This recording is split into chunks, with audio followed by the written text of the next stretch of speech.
इनके साथ कच्चे छच्चे जितने भी हैं, ये सब बाहर तो जाली कुत्तों के शिकंजे में है। उनकी जो है ना आर्डर, उनका आर्डर मानते हैं और अपनी वाम के ऊपर जुल्म करते हैं, अपनी वाम के ऊपर तरह तरह के टैक्स लगाते हैं, तरह तरह का जो इनका जो इनके अपने अंडर की बात होती है वो भी आगे रगड़ा फिर देते हैं, पूरा पैसा इकट्ठा करते हैं। इनका दीन मान क्या है? पैसा। ये कंजर लोग हैं, कंजरों को हवस होती है पैसों की, ठीक है। तो ये कंजर खानदान है, सुन लिया। तो ये सुने दोबारा फिर। इंसान और कुत्ते का सवाल तब शुरू होता है जब वो दूसरों के इशारों पे अपनों पे भौंकने लगता है।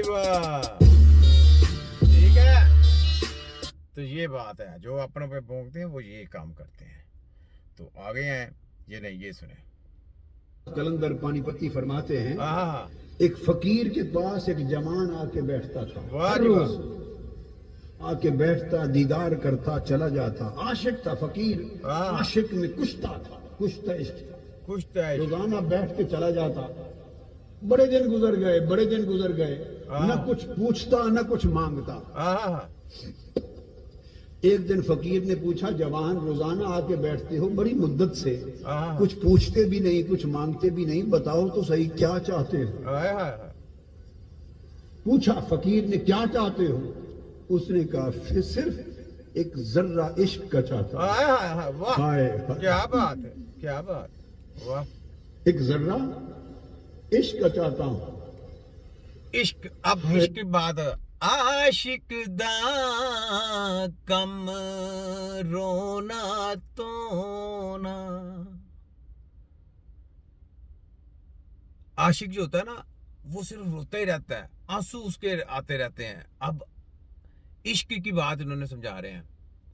ते बिन रुल्लियो नहीं मंजूरी, ओ दिल रोवे वलकियां रोवन, ते विच इश्क दे रोन जरूरी।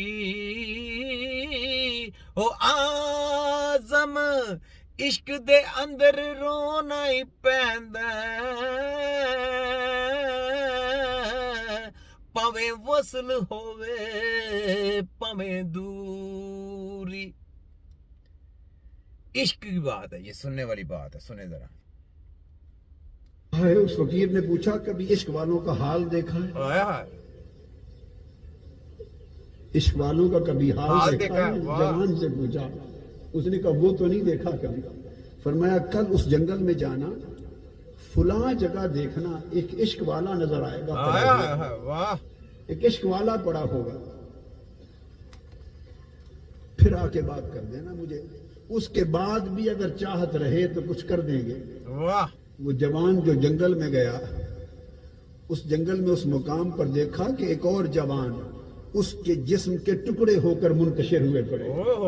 वाह। उसके आज़ा जिस्म के टुकड़े होकर जुदा हुए पड़े। वो खड़ा तकता रहा, वापस आ गया। अगले दिन आया, फकीर ने पूछा, गए थे? जवान ने कहा, गया था। पूछा, कुछ देखा? उसने कहा, देखा। समझ आई इश्क की? समझ आ गई। अब फकीर ने पूछा, अब भी चाहते हो?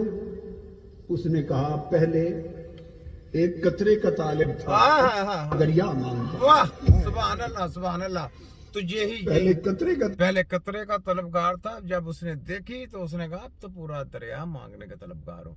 तो हिकमत एक समुंदर का नाम है। ये आपको जब भी मिलेगी दरवेशों से मिलेगी। किसी दूर देश कोई बंदा बैठा होगा, वहां पे जाकर आपको हिकमत के बारे में पता चलेगा। ये आपको यूनिवर्सिटी में नहीं पढ़ाई जा सकती। दरवेशी याद रखें, दरवेश जिसने बनना है, ये पीर और मुर्शद वाली बात जो होती है, मुर्शद पीर, ये भी आपको वली लोग, जिसकी कोई यूनिवर्सिटी नहीं है। जैसे हकीम की कोई यूनिवर्सिटी नहीं है, ऐसे ही वली की भी कोई यूनिवर्सिटी नहीं है। वली भी कोई यूनिवर्सिटी नहीं बना सकता और हकीम भी कोई यूनिवर्सिटी नहीं बना सकता। याद रख ले, हकीम जब भी बनेगा वो प्रैक्टिकल बनाएगा और हमेशा दरवेशों से जाके जो देखें जिस्म के टुकड़े टुकड़े हुए, तो वहां समझना है जिस्म के टुकड़े टुकड़े क्यों हुए, इश्क में। अब उसके ऊपर तशरीह करनी है आपके बुजुर्ग ने, किसने, जिससे जो उस्ताद होगा उसने तशरीह करना है कि भाई ये देख ये इश्क के मारे हैं।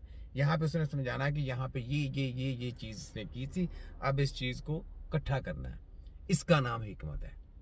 ठीक है, वहां पे ये नहीं कि वहां पे सैंपल लेके तजर्बे जाके लेबॉर्टरी में करने शुरू कर दे, ये इलाज होंगे, ये शैतानी टोले हैं, ये कहाँ इलाज करने वाले हैं। ठीक है, का तालिब था, अब पूरा दरिया मांगता हूं। उस आशिक के टुकड़े हुए हैं, मैं खुद को जला देना चाहता हूं। वाह क्या बात।